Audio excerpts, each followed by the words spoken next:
नमस्कार दोस्तों, मैं अशोक सिंह राजावत आपके अपने YouTube चैनल गोल स्टडी पर आपका हार्दिक स्वागत करता हूं। और ये आपका जो बैच चल रहा है स्पेशल साइंस चल रही है NTPC group D, Delhi police, patwari, gram sevak और ACF और रीट के लिए स्पेशल चल रहा है। तो सभी विद्यार्थी जो इन परीक्षाओं की तैयारी कर रहे हैं वो हमारे चैनल से जुड़े रहिए, जिससे आपको समय समय पर अध्यापन सामग्री मिलती रहेगी। तो पिछले वीडियो में हमने कार्बोहाइड्रेट, वसा, प्रोटीन और इनका अध्ययन कर लिया था, ठीक है। तो अब अपन क्या करेंगे, इस वीडियो के अंतर्गत खनिज लवण का अध्ययन करेंगे। मिनरल्स, किसका? खनिज लवण होते हैं, जो मिनरल्स होते हैं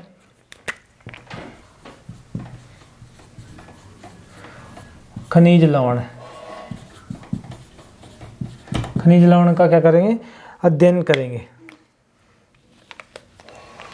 जो खनिज लवण होते हैं ये हमें क्या होता है, कम मात्रा में लेने होते हैं। जो खनिज लवण लेते हैं हमें कम मात्रा में लेने होते हैं। तो कम मात्रा में लेंगे तो इनको अल्प पोषक तत्व में रखा जाता है। कौन से पोषक तत्वों में? अल्प पोषक तत्वों में रखा जाता है, ठीक है दोस्तों। तो इनको क्या कहते हैं? अल्प पोषक तत्व। कौन से तत्व? अल्प पोषक तत्व बोलते हैं। इन खनिज तत्व क्या बोलते हैं? अल्प पोषक तत्व। अल्प पोषक तत्व भी इनको बोलते हैं। अब इसके बारे में अपन अध्ययन करें कि हमें कौन कौन से ऐसे तत्व होते हैं जो लेने होते हैं। तो सबसे पहले अपन देखें, एक तो लोहा हो गया, सोडियम हो गया, कैल्शियम हो गया, तीन हो गए। फिर उसके बाद में सल्फर हो गया, ऑक्सीजन भी लेते हैं अपन। ऐसे 8-10 प्रकार के मिनरल्स हैं, उनके बारे में अपन क्या करेंगे? अध्ययन करेंगे। तो सबसे पहले अपन लोहा लेते हैं कि लोहा जो होता है वो किस खनिज लवण के अंतर्गत आता है। जो लोहा होता है Fe क्या होता है? लोहा, या अपन कह सकते हैं आयरन। क्या कह सकते हैं? आयरन। जो आयरन होता है ये कहाँ पाया जाता है? हमारे ब्लड में पाया जाता है। क्या पाया जाता है? हमारे ब्लड में पाया जाता है। कहाँ पाया जाता है? हमारे ब्लड के अंदर पाया जाता है। और जो ब्लड के अंतर्गत जो लाल रंग होता है, क्या रंग होता है? ब्लड का लाल रंग, जो हीमोग्लोबिन के कारण होता है। जो ब्लड का लाल रंग, ब्लड का लाल रंग किसके कारण? हीमोग्लोबिन के कारण। हीमोग्लोबिन के कारण जो अपन लोहा लेते हैं हमारे शरीर में, जो कहाँ पे पाया जाता है? जो हमारे ब्लड में पाया जाता है। मतलब लोहा होता है, आयरन हमारे ब्लड के अंदर पाया जाता है। और जो ब्लड का लाल रंग होता है, जो हीमोग्लोबिन के कारण होता है। किसके कारण? हीमोग्लोबिन के कारण। और यह कहाँ पे पाया? लोहा और कहाँ पे पाया जाएगा? RBC में। कहाँ पे? RBC में पाया जाता है। कहाँ पाया जाता है? RBC में पाया जाता है। RBC में पाया जाता है। अब इसके सोर्सों की बात करें अपन कि हमको यदि लोहा, हमारे शरीर को लोहा देना है तो हमें क्या खाए? तो इसके सोर्स होंगे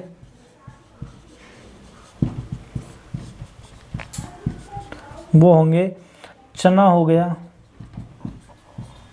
मेथी हो गया, हरी सब्जियां हो गई, पालक हो गया, सेब हो गया। अब अपन बात करें कि जो लोहा था वो लोहा हमें हमारे शरीर में उपस्थित होता है। हमारे रक्त होता है उसके अंदर लोहा पाया जाता है। रक्त के अंदर जो रक्त का लाल कलर होता है किसी कारण होता है? हीमोग्लोबिन के कारण होता है। और जो रक्त होता है उस रक्त के अंदर अपन RBC में भी इस लोहे की मात्रा पाई जाती है। और इस लोहे की जो अपन बात करें कि लोहा का जो सोर्स होता है वो चना हो गया, मेथी हो गई, जो हरी मेथी होती है उसके अंदर। चना आप जानते हो रबी की फसल है, उस चने के अंदर। और मेथी, हरी सब्जियां और ज़्यादातर पालक और सेव, इनके अंदर क्या पाया जाता है? लोहा पाया जाता है। क्या पाया जाता है दोस्तों? लोहा पाया जाता है। तो चना, मेथी, हरी सब्जियां, पालक, सेव, इनके अंतर्गत क्या पाया जाता है? लोहा पाया जाता है। और अब जो बात करें अपन कि हमें दैनिक जीवन में कितने लोहे की आवश्यकता होती है? 0.8 ग्राम, 0.8 मिलीग्राम लोहे की आवश्यकता होती है। लेकिन लड़कियों में लोहे की आवश्यकता ज़्यादा होती है, 2.8 ग्राम प्रतिदिन। 2.8 ग्राम प्रतिदिन। मतलब जो मनुष्य होता है, जो एक तो होता है मेल और फीमेल की बात करें कि जो मेल होता है उसको तो 0.8 ग्राम प्रतिदिन पर डे लोहे की आवश्यकता होती है। जो फीमेल होती है उसको 2.8 ग्राम प्रतिदिन लोहे की आवश्यकता होती है। ये था हमारे लोहे के बारे में। अब अपन बात करें कि सोडियम, क्या बात करें? सोडियम के बारे में। हमारे शरीर में क्या और क्या खाया जाता है? सोडियम।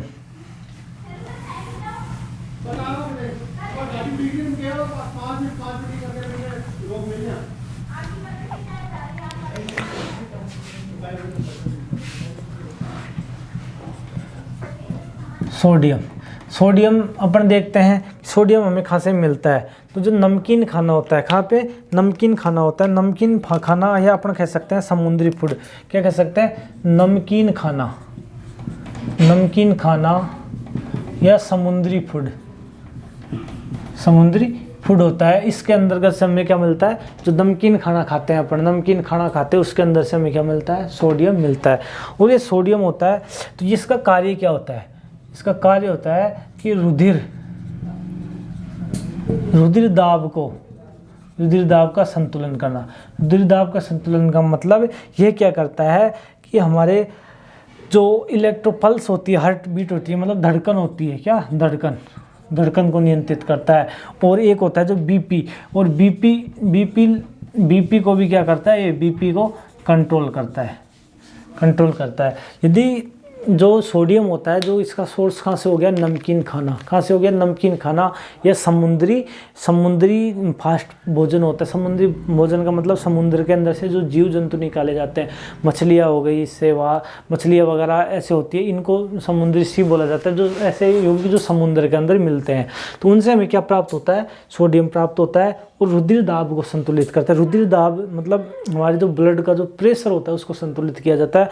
और रुधिर के अलावा अपन बात करें किसकी, कि यह हमारी बीपी को कंट्रोल करता है। किसको, बीपी को कंट्रोल करता है। जब बीपी लो हो जाती है तब क्या किया जाता है, यदि किसी व्यक्ति की बीपी लो हो जाती है तो उसको एक चम्मच नमक पानी में घोल के पिला देंगे, तो उससे उसकी बीपी जल्दी कवर होगी। क्या होगी, बीपी जल्दी कवर होगी। तो हार्ट बीट मतलब धड़कन को, अपनी धड़कन होती है उसको कौन नियंत्रित करता है, सोडियम नियंत्रित करता है। अब अपन बात करें कैल्शियम की, किसकी बात करें, कैल्शियम की।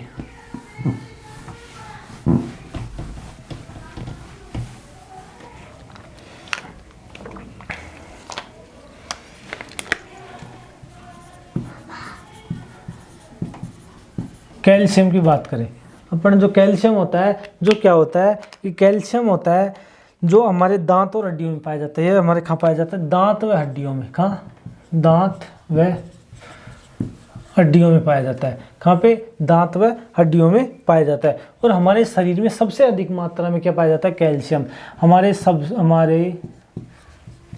शरीर में सर्वाधिक मात्रा में पाया जाने वाला तत्व।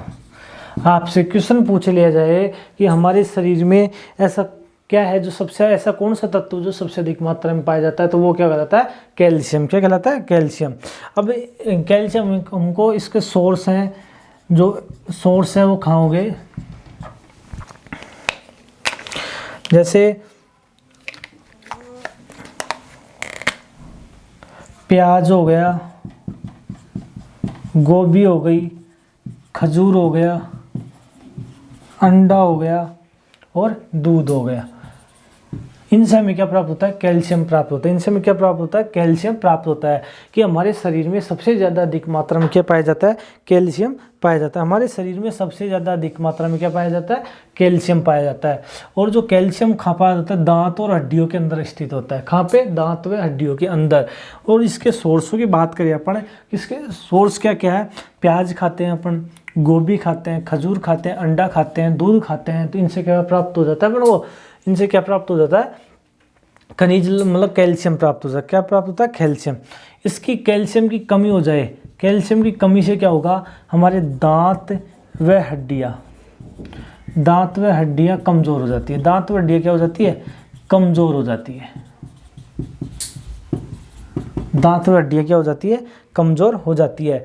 और अपन बात करें कि इसकी कमी से और क्या हो जाएगा, इसकी कमी से और हो जाएगा, एक तो रिकेटस रोग हो जाता है। रिकेट्स रोग हो जाता है, क्या हो जाता है, कैल्शियम कमी से रिकेटस रोग हो जाता है। जो मतलब 6 से 7 साल के का बच्चा होता है उसके अंतर्गत होता है रिकेट्स। उसकी हड्डियाँ क्या हो जाएंगी, कमज़ोर हो जाएगी। और मतलब रिकेट्स में मतलब हड्डियों, जैसे रिकेट्स के प्रकार के 2 रोग होते हैं। एक तो होते हैं ओस्टोमेगालिया होता है इस प्रकार से, एक तो रिकेट्स के अंतर्गत अपन पढ़े तो हड्डियों में छेद हो जाता है, हड्डियों का मुड़ना। मतलब क्या हो जाता है, एक तो हड्डियों का मुड़ना और हड्डियों में छेद।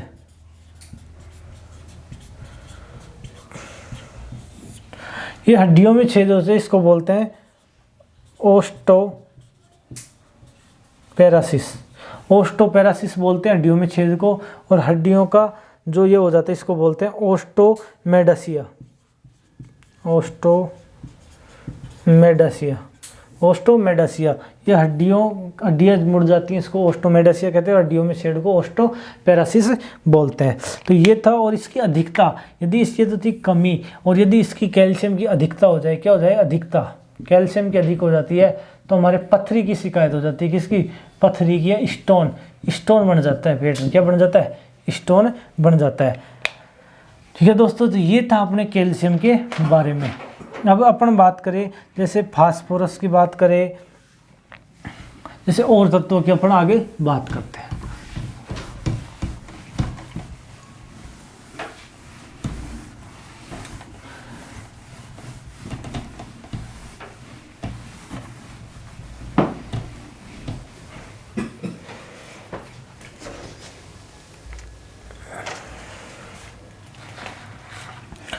जैसे अपन बात करें फ्लोरीन हो गया, एक क्या हो गया, फ्लोरीन। क्या हो गया, फ्लोरीन। ये फ्लोरीन होता है, इस फ्लोरीन से ये क्या करता है, हमारी एनामेल की सुरक्षा करता है। एनामेल इसकी, यह है हमारे एनामेल की सुरक्षा करता है। क्या करता है, एनामेल की सुरक्षा करता है जो फ्लोरीन होता है जो। और ये फ्लोरीन होता है जो हमें हमारी मतलब जो एनामेल हमारे दांत के अंदर होती है, जो बाहरी परत होती है, उस किसकी बनी होती है, एनामेल होती है। इसकी सुरक्षा करता है। इसकी क्या करता है, सुरक्षा करता है। और यह हमारे लिगामेंट और टंडुरा होते हैं, उनको भी सुरक्षा प्रदान करता है। यह जो दो हड्डियों को जोड़ने का काम करता है, ये दो हड्डियों को जोड़ने का काम करता है। दो हड्डियों को जोड़ने का कार्य कौन करता है, फ्लोरीन करता है। कौन करता है, फ्लोरीन। और अपने इसकी बात करें कि जिसके सोर्स की बात करें कि हमें फ्लोरीन कहाँ से मिलता है, एक तो हो गया मछली का तेल, मछली के लीवर का तेल, ये हो गया बंद गोभी। जो बंद गोभी होती है और मछली के लीवर का जो तेल होता है, उससे क्या प्राप्त होती है हमें, अपन को फ्लोरीन प्राप्त होता है। अब उसके बात करें, इसकी फ्लोरीन की कमी हो जाती है हमारे शरीर में, क्या हो जाती है, कमी, तो हमारे दांतों का क्षय होने लग जाता है। क्या हो जाने लग जाता है, दांतों का क्षय, मतलब दंत क्षय होने लग जाता है। क्या होने लग जाता है, दंत क्षय होने लग जाते हैं। और दंत से हो जाएंगे, दांत क्या होंगे, सड़ने लग जाएंगे या दांत गलने लग जाएंगे। फ्लोरीन की कमी से क्या हो जाते हैं कि दंत से हो जाएंगे, दांत पीले पड़ जाएंगे। और दांत पीले भी, किसके दांत पीले पड़ जाते हैं, दांत क्या हो जाते हैं, पीले पड़ जाते हैं। हम ऐसे कह सकते हैं फ्लोरोसिस हो जाता है। क्या हो जाता है, फ्लोरोसिस हो जाता है। क्या हो जाता है, फ्लोरोसिस। तो ये था हमारा फ्लोरीन। एक बार वापस देखते हैं कि हमें जो फ्लोरीन होता है, उस फ्लोरीन की मतलब प्रतिदिन की आवश्यकता को 0.5 से 0.8 ग्राम अपन को फ्लोरीन की आवश्यकता पड़ती है। कितने, 0.5 से 0.8 ग्राम फ्लोरीन की आवश्यकता पड़ती है। ये फ्लोरीन क्या करता है, हमारे एनामिल की सुरक्षा करता है। किसकी सुरक्षा करता है, एनामिल की सुरक्षा करता है। एनामिल की सुरक्षा करने के बाद में यह क्या कार्य करता है, दो हड्डियों को जोड़ने का कार्य करता है। क्या कार्य करता है, दो हड्डियों को जोड़ने का कार्य करता है। दो हड्डियों को जोड़ने का कार्य करेगा। और दो हड्डियों को जोड़ने का कार्य करेगा। उसके बाद में अपने इसको सोर्स देखिए कि मछली के लीवर का तेल, कौन सा, मछली के लीवर का तेल हो गया। और बंद गोभी से हमें क्या प्राप्त होता है, फ्लोरीन प्राप्त होता है। फ्लोरीन की कमी से क्या हो जाता है, दंत से होने लग जाते हैं, मतलब हमारे दांत आधे कटने लग जाते हैं, और दांत सड़ने लग जाते हैं, दांत गलने लग जाते हैं, और दांत के पीले रोग हो जाते हैं, या फ्लोरोसिस हो जाता है। क्या हो जाता है, फ्लोरोसिस। क्या हो जाता है, फ्लोरोसिस हो जाता है। अब इसके बाद अपन देखें एक आयोडीन। ये क्या होता है, आयोडीन। हम नमक खाते हैं, क्या खाते हैं, नमक, तो हमें उससे क्या प्राप्त होता है, आयोडीन प्राप्त हो जाता है। क्या प्राप्त हो जाता है, आयोडीन।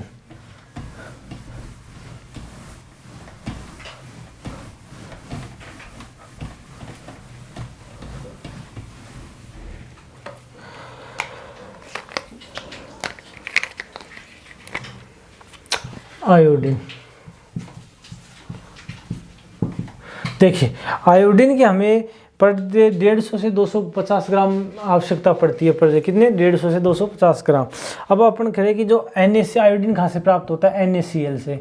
NaCl से सी फूड से, मतलब सी फूड मतलब समुद्री खाना, जो समुद्री खाना होता है उससे प्राप्त होता है अपन को आयोडीन। और प्याज हो गया, लहसुन हो गया, प्याज हो गया, लहसुन हो गया और गाजर हो गई। क्या हो गई? गाजर। प्याज, लहसुन और गाजर से क्या प्राप्त हो जाती है? हमें आयोडीन प्राप्त हो जाती है। तो NaCl हो गया, आयोडीन हो गया। तो NaCl मतलब नमक के अंतर्गत पाया जाता है। सी फूड समुद्री भोजन होता है उसके अंदर NaCl पाया जाता है। प्याज, लहसुन और गाजर, प्याज, लहसुन और गाजर के अंतर्गत भी क्या पाया जाता है? सी फूड पाया जाता है। और ये क्या करता है? आयोडीन थायरोक्सिन हार्मोन, कौन सा? थायरोक्सिन हार्मोन, थायरोक्सिन हार्मोन के बनने में सहायक है। क्या है? थायरोक्सिन हार्मोन में बनने में सहायक क्या होता है? आयोडीन होता है। और इसकी कमी से क्या रोग हो जाता है? एक तो गलगंड हो जाता है। क्या हो जाता है? गलगंड और एक घेंगा रोग हो जाता है। क्या रोग हो जाता है? घेंगा रोग हो जाता है। आयोडीन की कमी से गलगंड और क्या हो जाता है? घेंगा रोग हो जाता है। क्या हो जाता है? घेंगा रोग। ये था अपना आयोडीन। ये आयोडीन हमें NaCl से प्राप्त होता है, नमक से प्राप्त होता है, या सी फूड समुद्री भोजन कैसा होता है? नमकीन होता है। तो इससे हमें आयोडीन मिल जाता है। प्याज हो गया, लहसुन हो गया, गाजर हो गई, इनसे भी हमें क्या प्राप्त होता है? आयोडीन प्राप्त होता है। और थायरोक्सिन हार्मोन होता है जिसके बनने में सहायक होती है। किसमें? थायरोक्सिन हार्मोन के बनने में सहायक होती है। और गलगंड और घेंगा रोग, कौन सा? गलगंड और घेंगा रोग के बनने में क्या है? गलगंड और घेंगा रोग है जो किसकी कमी से हो जाते हैं? आयोडीन की कमी से गलगंड और घेंगा रोग हो जाते हैं। अब उसके बारे में अपन बात करें कि आगे जैसे अपन एक लेते हैं पोटेशियम। हमारे शरीर को किसकी आवश्यकता होती है? और पोटेशियम की भी आवश्यकता होती है।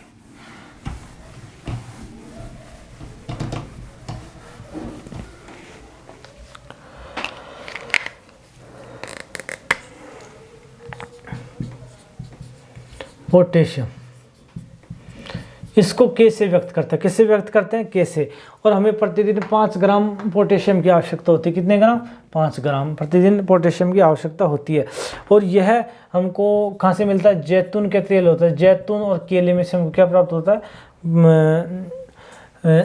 पोटेशियम प्राप्त होता है। और ये पोटेशियम क्या करता है? ये भी बीपी को नियंत्रित करता है। बीपी को नियंत्रित करता है। क्या करता है? बीपी को नियंत्रित करता है। मतलब इसकी पोटेशियम की कमी हो जाती है। किसकी कमी? पोटेशियम की कमी से बीपी क्या हो जाती है? बीपी लो हो जाती है। क्या हो जाती है? बीपी लो हो जाती है। क्या हो जाती है? बीपी लो हो जाती है। जब हमारे शरीर में पोटेशियम की कमी हो जाती है तो क्या हो जाती है? बीपी लो हो जाती है। अब बीपी को जो रेगुलेट कौन करते हैं? बीपी को रेगुलेट करता है तो सोडियम करेगा या पोटेशियम करेगा। ये दो ही तत्व हैं जो बीपी को क्या करते हैं? रेगुलेट करते हैं। ठीक है दोस्तों। और इसके आगे चलते हैं अपन मैग्नीशियम। क्या चलते हैं? मैग्नीशियम।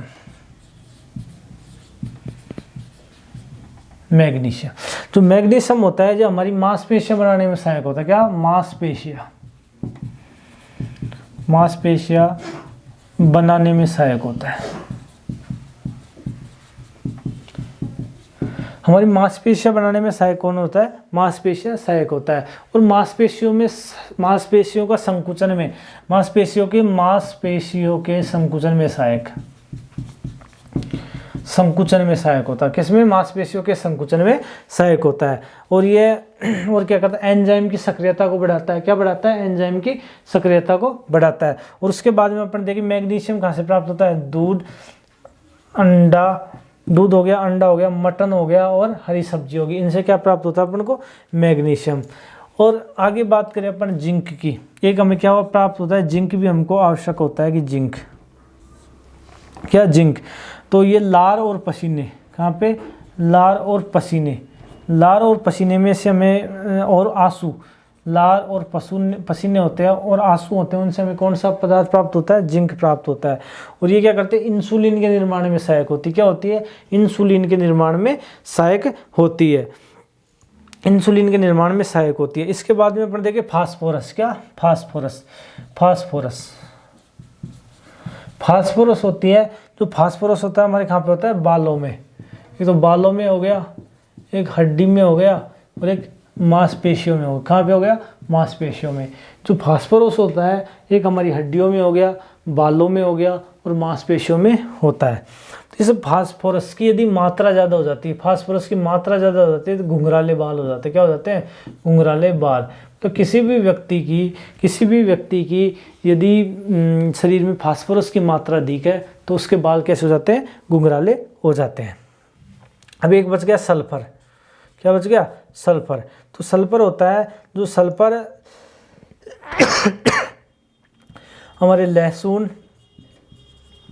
प्याज और अदरक, इनसे क्या प्राप्त होती है? हमको सल्फर प्राप्त हो जाती है। क्या प्राप्त हो जाती है? सल्फर। तो दोस्तों ये था हमारा टॉपिक खनिज लवण के बारे में। क्या था?